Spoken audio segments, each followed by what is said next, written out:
기도하겠습니다. 하나님, 하나님의 말씀을 알고 깨닫기 원합니다. 말씀을 붙들기 원하고 또 살아가며 하나님의 말씀이 살아계시고 진리의 힘을 깨닫는 역사가 있게 하여 주옵소서. 이 시간 전하는 자나 듣는 자나 하나님의 한 영으로 듣게 하시고 전하게 하여 주옵소서. 살아계신 우리 주 예수 그리스도의 이름 받들어 기도합니다. 아멘.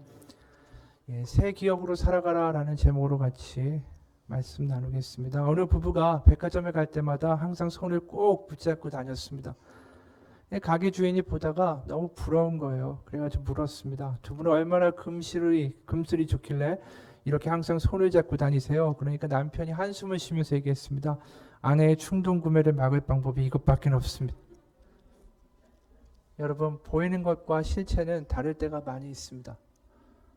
우리가 착각을 하죠. 보이는 게 다다. 이 성찬식도 우리가 오해를 많이 합니다. 그냥 우리가 교회에서 한 달에 한 번 하죠. 저희는 한 달에 한 번 하는 거, 아니면 예수님이 잡히시던 그 밤에 이것이 떡을 띄워주시면서 이것이 나의 몸이고 또 포도주를 주시면서 이것이 나의 피, 새 언약으로 그 세우는 피다라고 말씀하실 때 이거 기념하라는 그런 이야기를 들었는데, 그래서 앞으로 나와가지고 하나씩 받아서 먹기는 하는데 이게 도대체 뭔가, 이 안에 있는 진짜가 뭔가에 대해서는 잘 깨닫지 못할 때가 많이 있습니다. 보이는 게 다가 아니라 이 성찬에는 깊은 의미가 숨겨져 있어요. 오늘 그 성찬과 세족식에 대해서 한번 살펴보고자 합니다. 우리가 읽은 말씀은 세족식의 장면이에요. 발을 닦아주시는 장면. 그러니까 이 세족식과 성찬 같이 있었습니다. 근데 바로 이 장면, 우리가 읽은 이 본문의 이 장면, 마지막 식사라고도 부르고 최후의 만찬, 성만찬, 성찬 뭐 이렇게 다 부르죠. 이 사건이 일어나고 나서 얼마 안 가서 바로 예수님이 어떤 일을 하시냐면 이 장면 바로 뒷장면이 겟세마네 언덕에 가서 기도하시는 장면이에요. 마태복음 26장에 보면 37절과 39절에 이렇게 말씀이 기록되어 있습니다. 베드로와 세베대의 두 아들을 데리고 가실새 고민하고 슬퍼하사 이에 말씀하시되 내 마음이 매우 고민하여 죽게 되었으니 너희는 여기 머물러 나와 함께 깨어 있으라 하시고 조금 나아가서 얼굴을 땅에 대시고 엎드려 기도하여 이르시되 내 아버지여 만일 할만하시거든 이 잔을 내게서 지나가게 하옵소서. 그러나 나의 원대로 마옵시고 아버지의 원대로 하옵소서. 여기 나와 있는 동사들을 보면 어떻습니까? 고민하고 슬퍼하셨다라고 되어 있죠. 심지어 괴로워 죽게 되었다. 그 정도로 마음이 힘들다라고 기록을 하고 있어요. 그러니까 제자들을 발에 씻어주는 이 유월절이라는 그 유대인의 명절에 그 식사를 마치시고 나서 얼마 지나지 않아서 바로 하시는 이야기가 마음이 너무 괴로워 죽을 것 같다. 그런 마음을 가지신 분이, 그리고 자신의 운명을 다 아시잖아요. 십자가에 못 박혀 죽으실 것. 그 마음의 그 심한 부담을 가지고 어떻게 이렇게 제자들과 식사를 태어나게 하실까? 우리 성찬에도 다시 한번 생각해 봐야 돼요. 우리가 만약 몇 시간 지나면 당신 사형입니다. 그럼 밥이 넘어가겠어요? 몇 시간 지나면 아주 큰일이 있을 것이다. 그걸 이미 다 알고 나서도 이렇게 제자들과 함께 발도 씻어주고 밥도 먹을 수 있겠는가? 예수님은 도대체 어떠한 마음으로 이 제자들의 발을 씻기고 굳이 식사를 이렇게 하실까? 우리가 생각해 볼 필요가 있다라는 거죠. 거기엔 여러 가지 해석이 있게 됩니다. 그 중에 대표적인 것이 예수님이 그 유월절에 유대인들이 양을 잡죠. 그래서 그 양을 가지고 제사를 드립니다. 그것은 그들의 죄를 사하는 제사를 유월절에 드리는 거예요. 근데 그 어린 양 대신에 예수님이 우리의 죄를 위하여 죽어주셨다. 그런 해석이 있습니다. 실제로 유월절에 양을 잡죠. 제사를 지내기도 하지만 그 양을 잡은 거로 유월절 식사를 합니다. 양고기를 먹어요. 유월절이라는 게 도대체 뭔가, 유월이 월담한다 할 때 이 넘어간다라는 뜻이에요. 영어로도 패스오버예요. 넘어간다. 그럼 뭘 넘어가느냐? 죽음을 넘어간다라는 뜻이에요. 구약에서 그 이집트의 노예로 종살이 하던 그 이스라엘 백성이 이집트를 탈출하는데 그 탈출하기 전날 밤에 그 하나님이 그 땅에 있는 모든 장자, 마다들을 다 죽게 하세요. 왜냐하면 이집트가 안 보내주니까 이스라엘 사람을. 당시 장자라고 하면은 사실상 그냥 아들이 아니라 그 가문을 이야기하는 거예요. 그 당시 장자들은 그 아버지의 유산을 딴 형제들보다 더 많이 받고 그 가문의 그 해오던 일들을 대대로 이어가는 책임을 맡은 자였어요. 그래서 만약에 자기 식솔 중에 어려운 사람이 있으면 재산을 자기가 더 유산을 많이 받았잖아요. 그걸 가지고 돕기도 하고 한마디로 그 가문의 기둥이에요. 그 역할을 하도록 교육받고 양육받고 자랐던 사람인데 그 장자들이 다 죽어나갔습니다. 유대인들의 이스라엘의 민족의 그 장자들만 빼놓고 말이죠. 어떻게 해서 이 죽음이 이스라엘 사람들만 넘어갔는가? 그걸 하나님이 명하셨어요. 그 문지방에다가 양을 잡아서 양의 피를 바르라. 그리고 그 잡은 양의 고기를 무교병, 그러니까 누룩이 들어가지 않은 빵과 함께 먹어라. 그게 유월절 식사의 시작이었어요. 근데 오늘 이제 우리가 성찬을 보게 되면 예수님의 식사에는 양고기가 빠져 있습니다. 유월절 식사를 하시면서 양고기를 드시지 않고 그 떡을 빵을 띄워 주시면서 이것이 나의 몸이고 포도주를 주시면서 이것이 나의 피다라고 이야기하시면서 그 양을 대신하셨어요. 바로 이 식사에서 무엇을 보여주는 거냐 하면 모든 인류가 이제 죽음에서 영생으로 또 죽음에서 부활로 넘어가게 하시는 그 어린 양의 역할을 누가 하냐면 예수님이 하시겠다라는 뜻이었어요. 그러니까 이게 어떻게 보면 유월절 구약에 있는 유월절 식사와 신약의 성찬을 연결해주는 신학적이고 역사적인 해석이에요. 근데 제가 이게 한참 설명하지만 잘 와닿지가 않아요.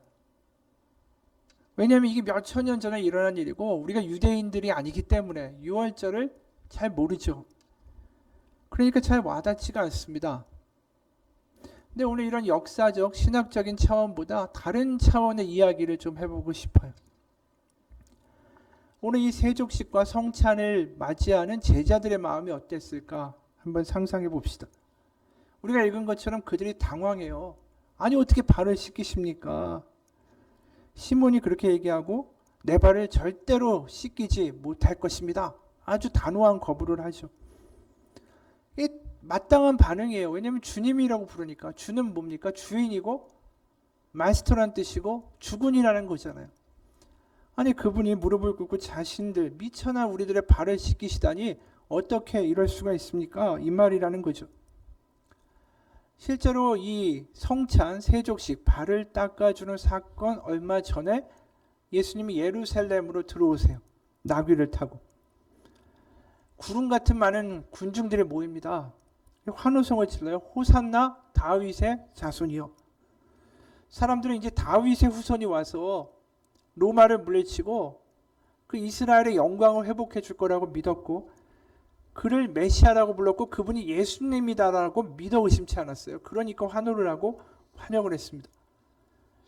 그런 환영식을 치르고 이제 드디어 유월절 식사 때가 돼서 다락방에 갔는데 다락방에 가니까 대부분 밖에 있다가 안에 들어가게 되면 항상 종이 와서 발을 닦아줘야 돼요.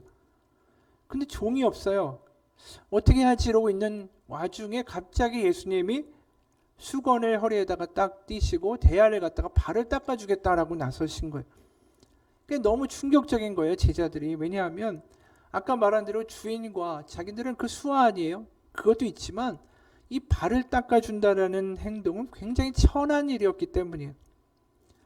그 당시에 그 유대 지방의 길이 어땠는가 우리가 그것을 알아야 하는데 그 당시 포장이 안 돼 있잖아요. 그러니까 맨발로 다니든 샌들을 신고 다니든 간에 당연히 발은 먼지투성이로 변하죠. 근데 먼지만 묻으면 다행이에요. 그 당시에는 나귀도 다니고 개들도 그 길을 다니고 다 같은 길로 다녔어요. 게다가 집에는 현대식 화장실처럼 우리가 정화조가 있는 게 아니잖아요. 그러니까 사람들이 분뇨를 길에다가 버렸어요. 그러니까 길을 좀 걷고 집에 들어가게 되면은 먼지에다가 짐승과 사람의 분뇨까지 그 다 발에 묻게 되는 거예요. 그러니까 발을 씻는 게 아주 필수였던 겁니다. 그러니까 얼마나 이게 또 한편으로는 지저분한 일이겠어요. 짐승과 사람의 그 분뇨까지 다 묻어 있으니까. 그래서 이 일을 하는데 누구 시켰냐면 이방인 노예나 여자나 어린아이를 시켰어요. 그러니까 그 당시 율법을 보게 되면 유대인 성인 남자는 절대로 이 일을 하면 안 됩니다. 부정한 일이니까. 근데 갑자기 예수님이 이 일을 하시겠다고 나서신 거예요. 분명히 메시아고 이제 새로운 왕국을 이루실 것이고 예루살렘이 다 이분 때문에 뒤집어졌는데 이분이 이런 형편없는 말도 안 되는 일을 하겠다라고 나서시니까 흥분하는 거고 당연하지 거부하는 거죠. 그러자 예수님과 베드로의 대화가 이어집니다. 8절 후반부터 9절에 이렇게 말씀해요. 예수께서 대답하시되 내가 너를 씻어주지 아니하면 네가 나와 상관이 없느니라. 시몬 베드로가 이르되 주여 내 발뿐 아니라 손과 머리도 씻어 주옵소서. 그러니까 베드로가 이제 거부를 하다가 이러면 내가 너를 씻겨주지 않으면 너와 내가 상관이 없다. 그 말에 화들짝 놀라가지고 예수님한테 다 씻겨달라고 이야기하는 대목입니다. 이 제자들에게는 이 세족식의 밤이 아주 당황스럽고 충격이 이어지는 그런 밤이었어요. 지금 말한 것처럼 이 발을 닦아주겠다고 나서신 것도 충격인데 사실 예수님한테 자신들의 모든 걸 다 걸었잖아요. 예수님이 왕국을 세우시면 자신들이 이제 그 좌와 우에 앉겠다. 근데 발을 씻기시고 그 다음에 어떤 일이 있죠? 겟세마네에 가서 기도를 하시더니 잡혀가 버리셨어요. 그리고 나서는 궁극적으로 십자가에 못 박혀 죽어버리시는 일이 벌어집니다. 그러니까 이 제자들이 완전히 그냥 당황한 속으로 빠져들어가는 거예요. 황당하고 당황스러운 일이 연속으로 막 터지는 겁니다. 여기 보면 몸까지 씻겨달라고 그렇게 이야기했던 나 예수님 정말로 떠나지 않습니다. 그렇게 얘기했던 베드로는 얼마 지나지 않아서 난 저 사람 모릅니다라고 3번이나 부인을 하게 되죠. 제자들도 다 도망을 가요. 그래서 그들이 예수님이 십자가에 죽으신 다음에 어떻게 합니까? 방에 들어가가지고 문이란 문은 다 닫아 걸고 두려움에 떨고 있었어요. 그런데 부활하신 예수님이 딱 나타나셔서 하신 일이 뭐냐 하면은 그들과 떡을 떼시는 거예요. 부활하시고 그들과 함께 식사를 하세요. 요한복음 21장 8절에서 13절을 보게 되면 이렇게 말씀이 나와요. 다른 지자들은 육지에서 거리가 불과 한 50칸쯤 되므로 작은 배를 타고 물고기가 든 그물을 끌고 와서 육지에 올라보니 숯불이 있는데 그 위에 생선이 놓였고 떡도 있더라. 예수께서 이르시되 지금 잡은 생선을 좀 가져오라 하시니 시몬 베드로가 올라가서 그물을 육지에 끌어올리니 가득히 찬 큰 물고기가 153마리라 이같이 많으나 그물이 찢어지지 아니하였더라. 예수께서 이르시되 와서 조반을 먹으라 하시니 제자들이 주님이신 줄 아는 고로 당신이 누구냐 감히 묻는 자가 없더라. 예수께서 가셔서 떡을 가져다가 그들에게 주시고 생선도 그와 같이 하시니라. 그러니까 떡을 띄워 주셨다라는 표현이 여기 등장하죠. 그리고 또 누가복음을 보게 되면 엠마오의 그 길에 엠마오로 가는 길에 두 제자가 지나갑니다. 예수님 부활하신 것을 아직 몰라요. 근데 누가복음 24장 29절에서 31절을 보면 또 떡을 떼어 주신다라는 표현이 나와요. 29절부터 31절입니다. 그들이 강권하여 이르되 이 제자들이에요. 우리와 함께 유하사이다 때가 저물고 날이 이미 기울었나이다 하니 이에 그들과 함께 유하로 들어가시니라.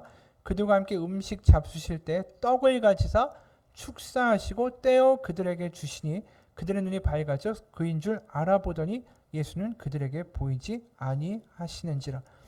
떡을 가지사 축사하고 떼어 주셨다. 이게 전형적으로 성찬식에서 최후의 만찬에서 예수님이 하신 행동과 똑같은 행동이에요. 그러니까 이 부활하신 다음에 제자들에게 일깨우는 일은 뭐냐 하면은 그 세족식과 성만찬이 있었던 그날 밤으로 그 기억을 자꾸만 기억나게 하신다라는 거예요. 부활하신 주님이 상을 차려주시고 떡을 떼어 축사하시고 건네주시고 도대체 왜 그러실까? 예수님이 부활하셨는데 배가 고프실 것 같지는 않은데. 여기서 우리가 한번 생각해 볼 것이 있습니다. 여러분, 만약에 그 12명의 제자들을 갖다 놓고 인터뷰를 한다고 한번 생각해 보세요. 당신의 생애 중에서 가장 기억에 남는 한순간을 떠올린다면 그때가 언제일까요? 이렇게 물으면 아마 다 답이 똑같을 거예요. 뭐냐 하면 바로 예수님이 잡히시던 밤에 마지막으로 우리에게 떡을 떼어주시고 발을 닦아주셨던 바로 그 순간입니다. 라고 대답할 거예요. 왜냐하면 그 사건 이후로 그들은 얼마나 처참하게 자신들이 얄팍한 존재인지를 다 보고 깨닫게 됩니다. 충성맹세를 하지만 순식간에 주님 모른다 하고 도망을 갔어요. 자신들이.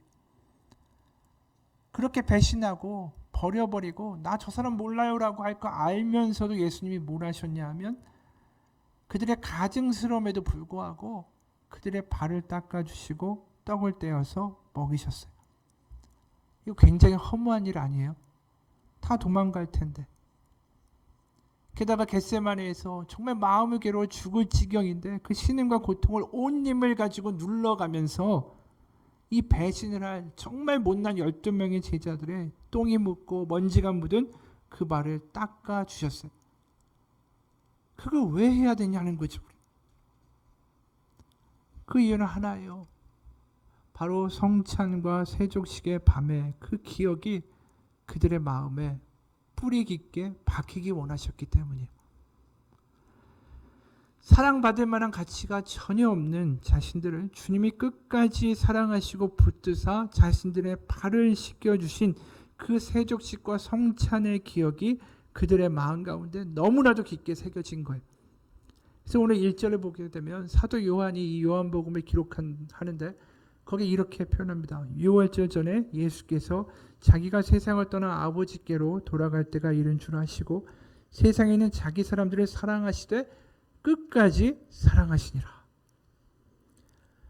너무나도 마음 가운데 이 돌이켜 보니까 제자였던 사도인 이 요한이 마음이 절절한 거예요. 끝까지 사랑하셨구나. 그 신음과 고통을 눌러서며 그렇게 힘든 상황 가운데도 우리 배반할 이 못난 이들을 닦아주신 주님, 그거에 제자들 중에 울지 않을 사람이 없을 겁니다. 이 기억 때문에 이 기억이 자신들의 뿌리 기억이 되니까 자신들이 하나님의 사랑을 받는 존재라는 것 자체가 분명하게 믿어지니까 그들이 사도행전에도 나오지만 많은 핍박과 위협과 순교라는 장애물을 부딪힐 때 꺾여나가지 않아요. 그 기억이 그들에게 능력이었다라는 거죠. 주님, 이번엔 제가 결코 배반하지 않겠습니다. 그날 밤 저를 그렇게 사랑하셨던 주님의 사랑을 제가 포기할 수 없습니다. 그 기억이 그들을 움직여가는 거예요. 그 기억이 살 수 있는 힘을 주는 거고 그 기억이 흔들리지 않도록 그들을 잡아주는 겁니다. 여러분, 세상에서 가장 행복한 사람이 누굴까? 강한 사람이 누굴까?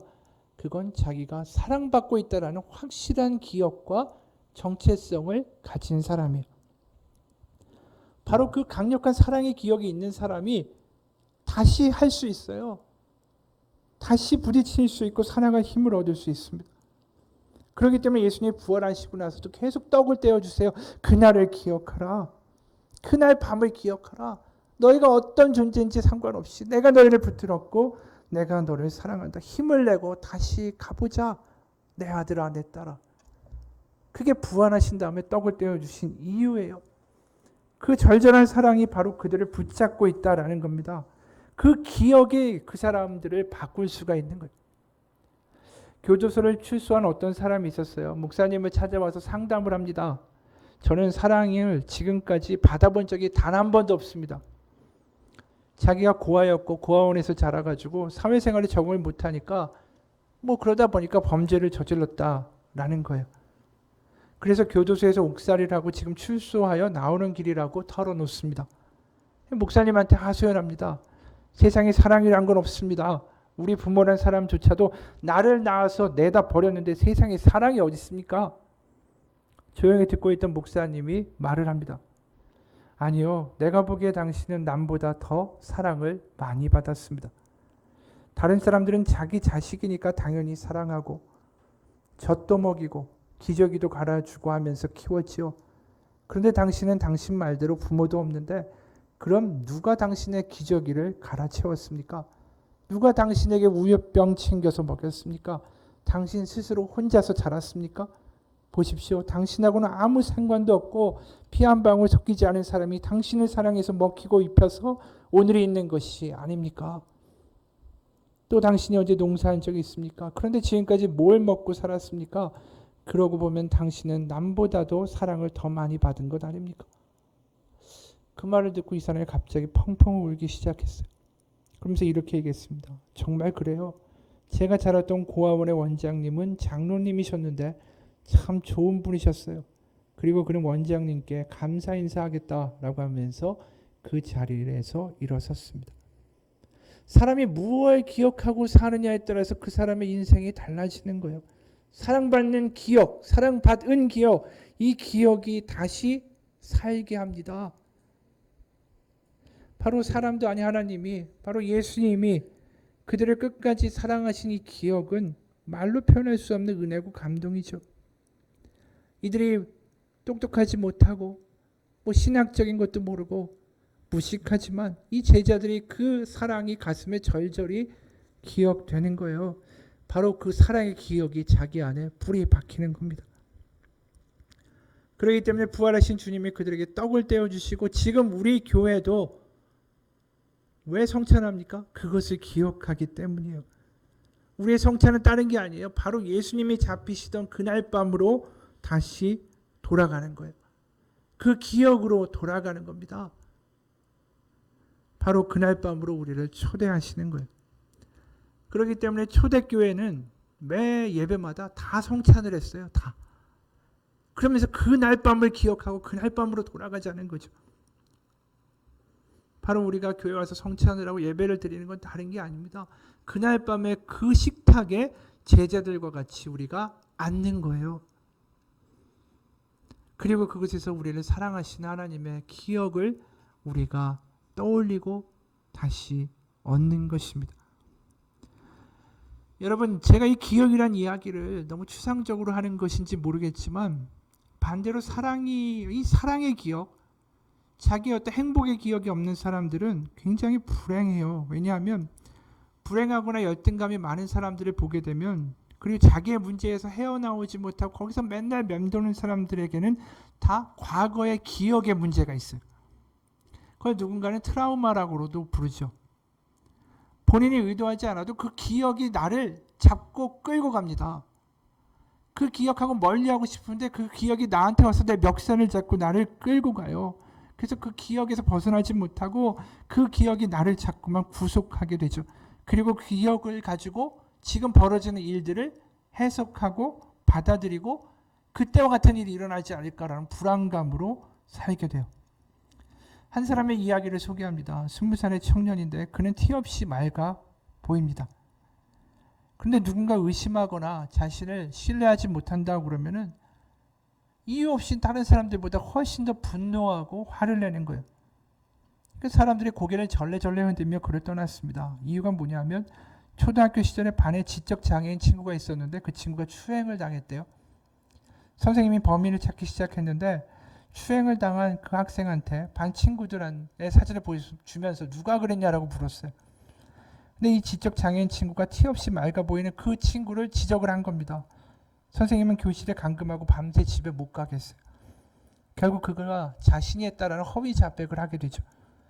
그 후로 친구들과 선생님한테 이 범죄자로 찍혀버린 거예요. 겉보기에는 티 없이 맑아 보이는 이 청년이 누군가 자신을 의심할 때마다 그냥 분노가 나는 거예요. 격하게 반응하고. 왜요? 그 청년은 그 초등학교 시절의 기억에 지배당하고 있기 때문에. 또 다른 사람의 이야기예요. 50대 중반의 한 남성인데 일에 대한 심각한 강박증이 있었어요. 그 이후에는 초등학교 5학년 때 숙제를 딱 한 번 못 해가 본 적이 있대요. 근데 담임 선생님한테 큰 꾸지람을 들었는데 그때 한마디가 그 마음에 완전히 박혀버린 거예요. 우등생에다 반장이라는 자식이. 그 말과 다른 학생들의 눈에 조롱하는 그 눈빛이 역력했습니다. 사실 다른 선생님의 어떤 그 숙제 때문에, 심부름 때문에 숙제를 못 해간 건데 내성적인 성격 때문에 말 한마디 변명 못하고 속으로 억울한 말 그날 쌓인 거예요. 문제는 그날 이후부터 시작됐습니다. 그 뒤로부터 이 사람이 자신이 맡은 일을 다 했는지 안 했는지에 대한 강박적인 신경증이 시작됐어요. 오늘 한 일, 내일 할 일, 일주일에 할 일을 몇 번씩이나 확인하면서 잠자리에 들고 나면 뭔가 빼먹은 거 아닐까라는 생각이 들었대요. 그러다 보니까 초등학교 때 숙제 강박증이 있었죠. 그러다가 중학교, 고등학교, 대학 가서 성적 강박증이 생겼어요. 명문대를 졸업하고 유학을 가라고 그랬는데 유학하지 않고 취직했습니다. 왜냐하면 이제 더 이상 나 성적에 강박증이 있는 삶을 살 수가 없다. 이제 사회생활 해야 되겠다. 그런데 가보니까 그게 아니었다라는 거죠. 그의 숙제 성적 강박증은 직장에서 일 강박증으로 이어졌어요. 남들보다 1시간 일찍 출근하고 밤늦게까지 야근도 하고 그렇게 고단하게 직장 생활을 했습니다. 저 사람 너무 튄다라는 뒷얘기가 들려왔지만 한편으로는 또 책임감이 강하다라는 평판에 위로 삼아서 직장 생활을 계속했어요. 그러다 결국 2년 만에 결국은 이게 우울증과 정서 불안으로 발전했습니다. 이게 뭐 극단적인 예일 수 있지만 불행했던 사건은 그저 기억으로 머물지 않고요.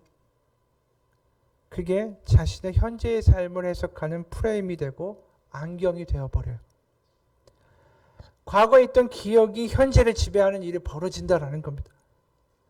나에게 내가 돌아갈 수 있는 소중한 기억, 사랑의 기억이 없다면 돌아갈 곳이 없는 거예요. 그러다 보니까 어두운 기억이 자꾸만 나를 지배하는 거죠. 어떤 남자가 왔어요. 자꾸만 살이 쪄서 100kg가 넘게 나가게 됐대요. 의사가 물었습니다. 제일 적게 나갈 때 몸무게 얼마였습니까? 그러니까 그 남자가 자신 있게 대답했습니다. 3.3kg. 우스개 이야기죠. 근데 도대체 우리는 언제까지 자꾸만 그 과거로만 돌아가겠냐는 거예요. 현재를 살아야 되는데 그 아픈 과거의 기억이 자꾸만 나를 끌고 가는 거예요. 내가 갈 수 있는 사랑의 기억이 없는 사람만큼 불쌍한 사람이 없어요. 술에 취한 어떤 사람이 깊은 밤에 배를 저어서 강을 건너가려고 합니다. 30분이면 노를 저어서 건너갈 수 있는데 땀을 뻘뻘 흘리면서 몇 시간 동안 노를 짓는데 배가 꼼짝도 안 하고 제자리에 있는 거예요. 동이 훤하게 튼 다음에 그 다음날 보니까 배가 줄이 묶여 있었던 거예요. 웃긴 얘기지만 우리가 앞으로 나가려면 그 줄이 풀려야 돼요. 바로 기억이라는 밧줄이 풀려야 돼요.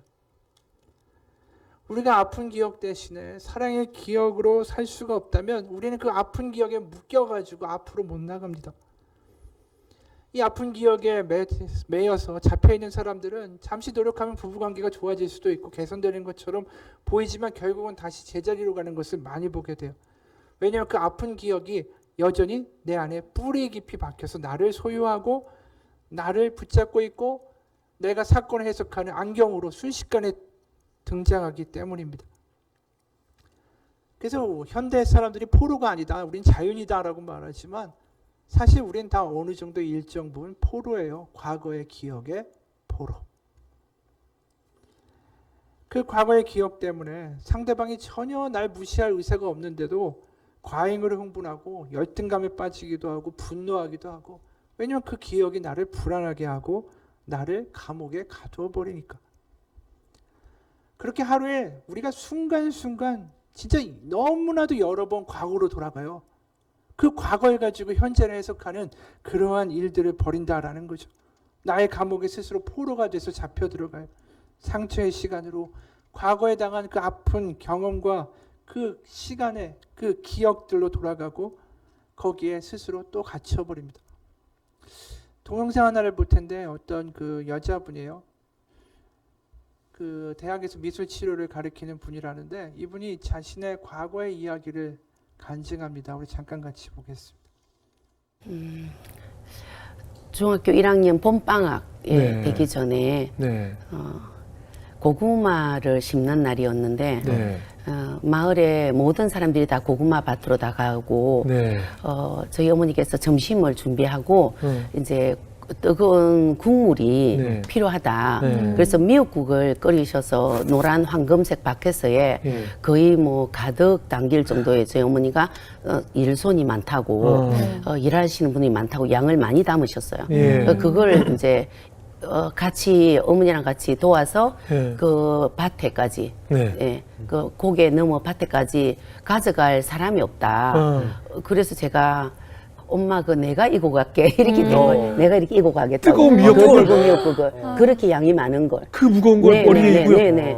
저는 용기가 좋았어요. 상처받기 전까지만 해도. 그래서 엄마 그 내가 이고 갈게 하고 이제 밖에서 딱 이었는데 저희 어머니는 이어놓자마자 바쁘게 그 가시고. 계단 밑에 집 대문 계단 밑에 계단 위에 올려놓은 밥 강주리를 이고 그냥 밭으로 가시고 저는 그걸 이어주고 딱 이렇게 딱 돌아서는데 무게가. 그 처마 밑에서 걸렸구나. 그 걸려있는 빨랫줄에 그 노란색 밖에서가 딱 걸리면서 바로 쏟아졌죠. 제2 왼쪽 어깨 중심으로 다. 그래서 등 뒤에랑 이렇게 많은 화상을 입게 됐죠. 그럼 어떻게 됐어요? 그러면 아니 어머님 다시 돌아오시 난리가 났겠네요 동네에서. 그런데 제가 그렇게 다치고 나서 네. 어떻게 제가 찬물을 제 몸에 그냥 무작정 우통을 네네네. 불렁벗고 찬물을 너무 뜨거우니까 찬물을 끼얹었던 기억 외에는 어떻게 방에 들어갔는지가 기억이 없고요. 기억조차 네, 없으셨군요. 예, 어떻게 방에 들어갔는지 기억이 없고 네. 제가 이제 누워서 또 잠깐 깨웠던 것 같아요. 깨어나서 내 몸 상태를 보니까 여기가 화상이 다 있고. 이렇게 그러시고. 껍질이 두꺼운 껍질이 이렇게 흘러내리면서 큰 데가 두 군데였어요. 여기랑 여기랑 네, 흘러내리면서 노란 물이 이렇게 줄줄 흐르는 걸 제가 눈으로 이렇게 딱 보고 그래서 또 기절했죠. 그리고 기절해 있는데 아랫집에 사는 친척 할머니께서 예. 평상에 제가 압사된 줄 알고 놀래서 올라오셨어요. 네. 올라오셔갖고 이 상태가 살이 썩는다고 생각하셔서 생선에 뿌리는 굵은 소금을 다시 요 위에다가 저한테 뿌려놓고 또 가신 거예요. 따가우시겠고. 아이고. 저는 또 죽었죠. 어머님은 어디 가셨어요? 오시지 않았습니다. 아니 딸이 이렇게 됐는데 오시지 않다니. 분명히 어머니가 제가 아가하는 소리를 들었을 만도 한데 네. 마을 어기를 돌아가는 쪽에서 그 돌게 돼 있거든요. 네. 저희 이렇게 근데 어떻게 오지 않았을까 저는 그냥 어머님은 밭에 가시고요. 네. 딸이 그렇게 쓰러졌는데 그때 심정이 어떠셨어요? 어머니가 와서 보통은 다 집어 던지고 달려와서 내 딸을 안아줘야 될 어머니인데 어머니 언제 돌아오셨어요? 해가 지고 예. 제가 죽었다 살았다 몇 번을 한 다음에 해가 지고 어스름해졌을 때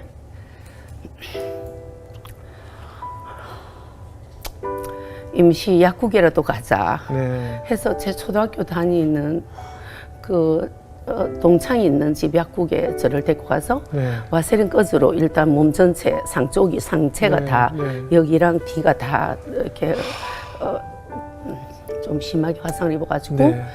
했죠.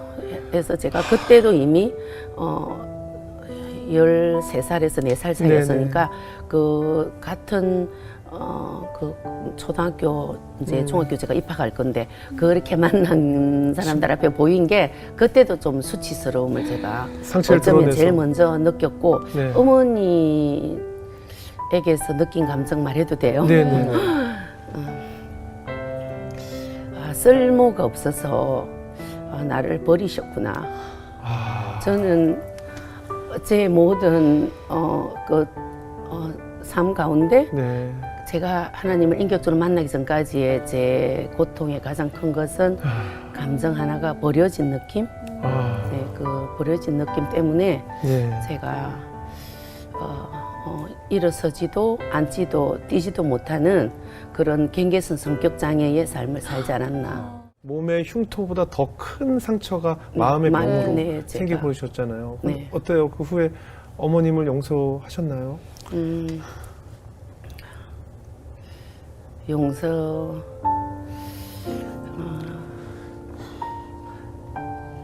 어머니께서 미안하다는 얘기는 한 번도 안 하셨어요?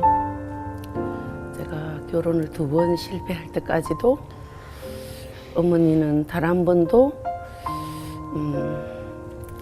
얘기 안 했죠. 용서해 달라고. 제가 부탁했죠. 내가 이런 깊은 상처가 있다는 걸. 나의 이 2번의 결혼 실패는 제가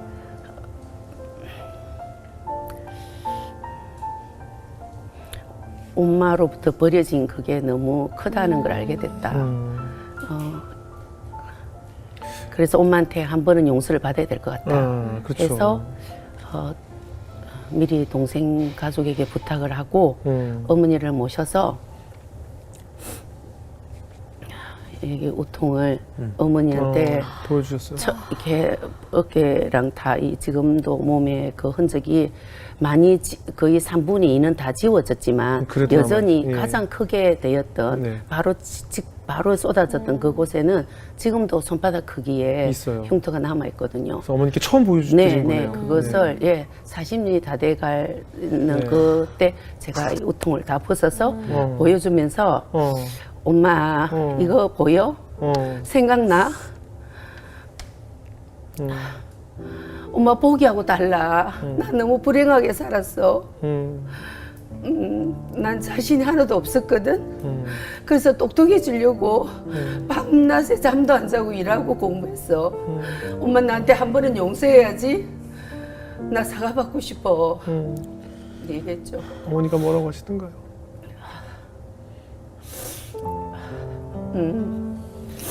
휴지 드시죠. 거의 한 3시간 정도를 어머니가 우셨던 것 같아요. 네. 감사합니다. 어머니가 그거 보시고 눈물 흘리시면서 사과하시던가요? 네. 뭐라고 하시던가요?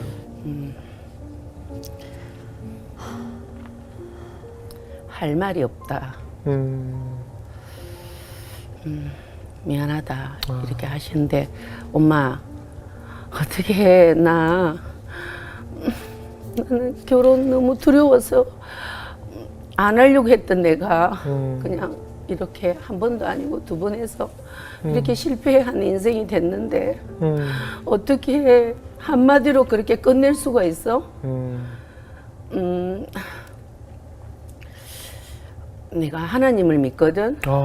나는 하나님의 딸이고 나는 예수 그리스도가 나의 많은 상처들이 재성으로 자라고 있는데 그거를 해결해 주시고 피 죽은 부활의 소망을 갖게 해준 분이 예수님인데 예수님께 기도를 한번 해줘야지. 엄마 그렇게 열심히 믿던 불교도 믿지 마시고 용왕님 섬기던 것도 그만하시고 이 딸을 부탁한다고 행복하게 해달라고 예수님의 이름으로 기도합니다. 해줘. 라고 제가 부탁했어요. 저희 어머니가 해주시던가요? 한참을 망설이다가 네.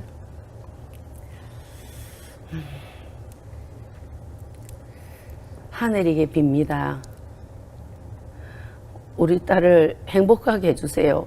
엄마 그렇게 하지 말고 다시 제대로 해. 예수님께 빕니다. 이렇게 해줘. 그랬더니 다시 예수님께 빕니다. 이렇게 하시더라고요. 엄마 이제 엄마 용서해 줄게. 제가 그러시더라고요. Oh, the deep, deep love of Jesus, vast unmeasured. 근데 그렇게 사시다가 love. 매일 죽음을 준비하시던 우리 교수님이 어떻게 하나님을 만나게 되셨어요?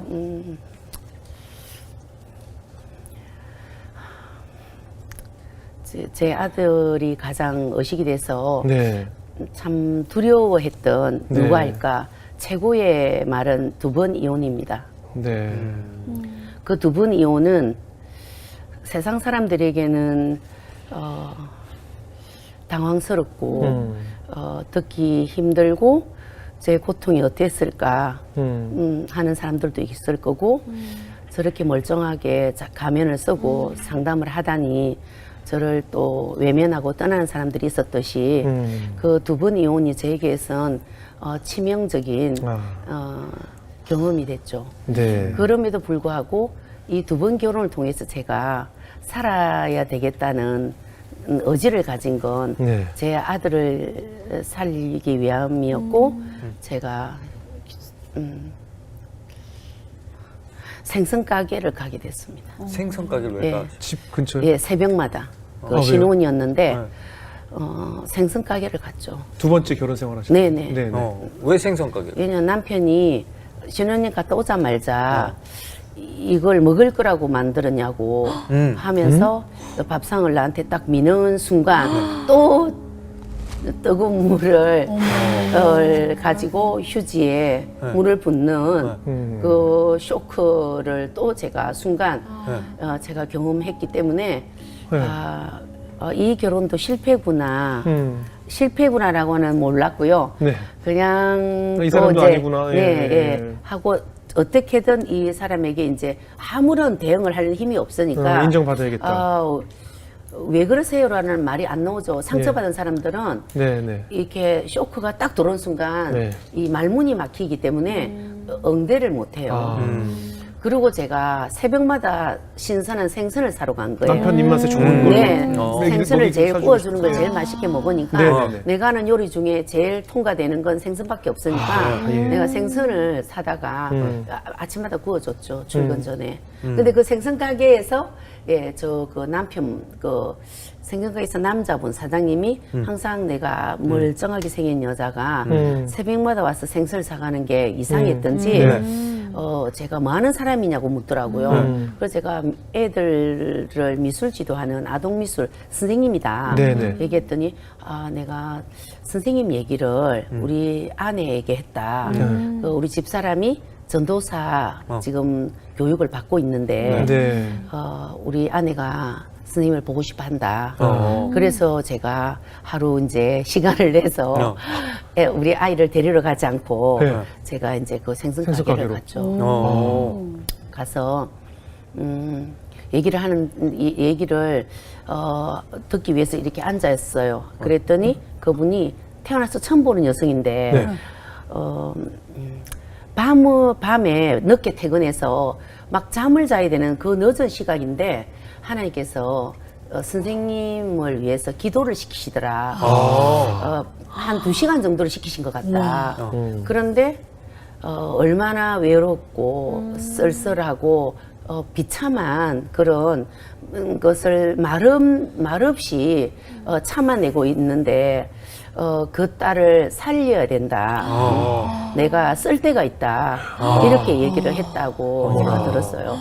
그래서 제가 그 분이 그 기도 중에 제가 누구에게도 말하지 못했던 발가벗은 몸으로 그 차디찬 겨울바람, 강바람, 네. 바닷바람 앞에 예. 제가 발가벗은 몸으로 추운 겨울에 서 있는 모습을 보여주시더라. 근데 제가 그 말을 듣는 순간 하염없는 달굣도 같은 눈물을 제가 태어나서 사람 보는 앞에 온 게 처음이에요. 우리가 이것을 보면서 생각이 드는 게 있어요. 우리가 왜 순간순간 그 아픈 과거에 버려지고 소외된 기억으로 끌려 들어가야 할까? 하나님은 우리를 자유케 하기 원하십니다. 바로 이 여인에게 하나님이 전도사를 통해서 보여주신 게 있죠. 그 딸을 보고 있다라는 하나님의 그 메시지였어요. 누가복음 4장을 보게 되면 주의 성령이 내게 임하셨으니 가난한 자에게 복음을 전하게 하시려고 내게 기름 부으시고 나를 보내사 포로된 자에게 자유를, 눈먼 자에게 다시 보게 함을 전파하며 눌린 자를 자유롭게 하고 주의 은혜를 전파하게 하려 하심이라. 이게 예수님이 이 땅에 오신 이유예요. 자유에는 누구나 필요한 겁니다.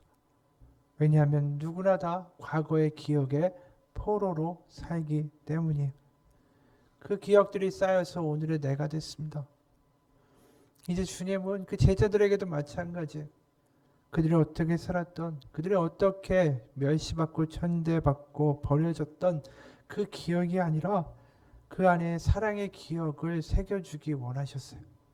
그게 바로 성찬과 세족식의 기억이었습니다. 아마 제자들이 여태까지 세상을 살면서 그렇게 사랑받아 본 적이 없을 거예요.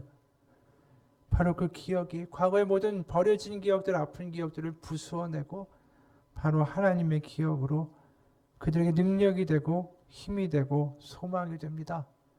그래서 그들이 성찬하며 감격하는 거고 우리가 다시 예배하고 성찬식과 세족식의 그날로 돌아가며 하나님이 주시는 해방과 자유와 사랑의 확증을 경험하는 거예요. 그렇게 제자들은 그날 밤을 기억하며 살아갑니다. 그래서 예수님이 승천하시고 나서 제자들이 다시 모이죠. 어디 모이냐 하면 다락방에 모여요.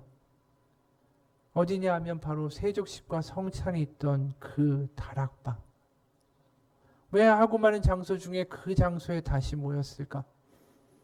그 다락방에서 드디어 예수님 승천하시고 그들이 기도할 때 그들이 무슨 생각이 날까요? 예수님이 자신들의 가증스러운 발을 끝까지 씻겨주시고 먹여주셨던 기억, 자신들이 얼마나 못났고 배신하며 살았던 그 못난 기억들, 그 기억을 하면서 그곳에서 기도하면서 얼마나 울었을까? 얼마나 통곡하면서 시간을 보냈을까? 이제 하늘로 올라가신 주님을 그리워하고 자신들의 한심함에 눈물도 쏟았을 겁니다. 예수님 너무 보고 싶을 거예요. 그분의 목소리를 들었고요. 그분의 얼굴을 보았고 그분의 미소를 보았고 그분의 손길을 만졌고 그게 다 그리울 겁니다. 그렇게 예수님이 너무나도 보고 싶고 자신들이 너무나도 한스러울 때 바로 열흘이 지나 하늘로부터 성령의 불이 내렸습니다. 그게 성령 강림절이고 성령의 역사예요. 성령은 다른 게 아닙니다. 우리가 다시 성찬과 세족식의 그날의 사랑받는 기억으로 이제 과거로부터 해방을 시켜주는 하나님의 영이 성령이에요. 성령은 다시 한번 하나님의 사랑을 확증하고 우리 가운데 인치십니다. 어떤 수도사가 있었대요. 옛 성인한테 물었습니다. 그리스도인이면 어떻게 살아야 합니까? 라고 물었어요.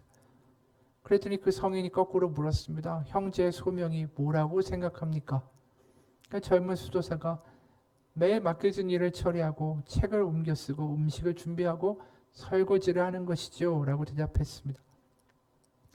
그러니까 성인이 또다시 묻습니다. 형제의 진정한 소명이 뭐라고 생각하오?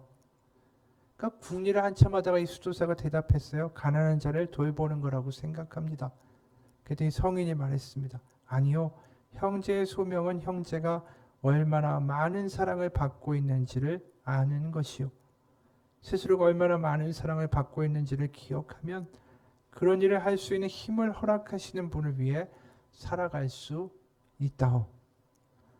우리의 예배가 그겁니다. 과거의 아픈 기억으로부터 우리를 자유케 하신 하나님을 만나는 거고 그분의 성찬에 하신 그 말씀을 기억하는 거예요. 내가 널 이렇게 사랑하고 끝까지 포기하지 않고 널 살리기 원하고 내가 또다시 널 위하여 이 떡처럼 내 몸을 찢겨 줄 수 있단다. 그 기억과 그 포기하지 아니하시는 사랑 그날 밤 그것을 경험하고 다시 하나님께로 돌아가는 예배가 되기 원합니다. 바로 그곳에 해방이 있고요. 그곳에 새롭게 시작할 수 있는 능력이 있습니다. 마지막 한 이야기만 하고 마치고자 합니다. 어느 날 아버지가 아들에게 말했습니다. 아빠랑 가위바위보 할까? 네가 이기면 부탁하는 거는 내가 다 들어줄게. 아버지와 아들은 그래서 가위바위보를 했답니다. 근데 가위바위보를 할 때마다 아들은 단 한 번도 진 적이 없고 매번 이겼습니다. 그래서 가지고 싶은 장난감, 먹고 싶은 모든 것을 사달라고 했습니다. 아버지는 즐거이 약속을 지켰습니다. 아버지는 가위바위보에서 이겨 기뻐하는 아들을 보면서 자신도 기쁨의 눈물을 흘렸습니다. 왜냐하면 아버지가 매번 아들에게 일부러 져준 것을 아들은 아직 어려서 알지 못하기 때문입니다. 아들은 오직 주먹밖에는 낼 줄 모릅니다. 왜냐하면 손가락이 없는 조막손으로 태어나 오직 주먹밖에 낼 수가 없었던 겁니다. 자기가 주먹밖에 낼 줄 모른다는 것을 스스로 알아차릴 때까지 아버지는 계속 져줄 겁니다. 감동적인 이야기고 동시에 무슨 이야기를 하는 거죠? 그 아들에게는 그 아빠의 사랑의 기억이 비록 손은 조막손이지만 세상 가운데 굴하지 않고 살아갈 수 있는 힘이 될 거예요. 사랑의 기억, 바보였고 겁쟁이였고 못난이었던 자신들의 발을 끝까지 닦고 아껴주시고 자신들을 위해 죽어가신 하나님 아들 예수 그리스도, 그 사랑에 그들이 무너지는 겁니다. 이제 과거의 기억으로부터 벗어나서 하나님이 우리를 사랑하시는 그 기억 가운데 사로잡혀 살아가시는 우리의 예배가 되고 우리의 삶이 되기를 주님의 이름으로 축원합니다. 같이 기도하겠습니다. 하나님은 우리의 감옥으로부터 우리를 풀어 자유케 하시기 원합니다. 우리가 이 세상에 쓸데없는 자도 아니고 버려진 자도 아니고 하나님의 자녀로 끝까지 포기하시는 하나님, 포기하시지 않는 하나님의 아들로 딸로 살기를 원하십니다.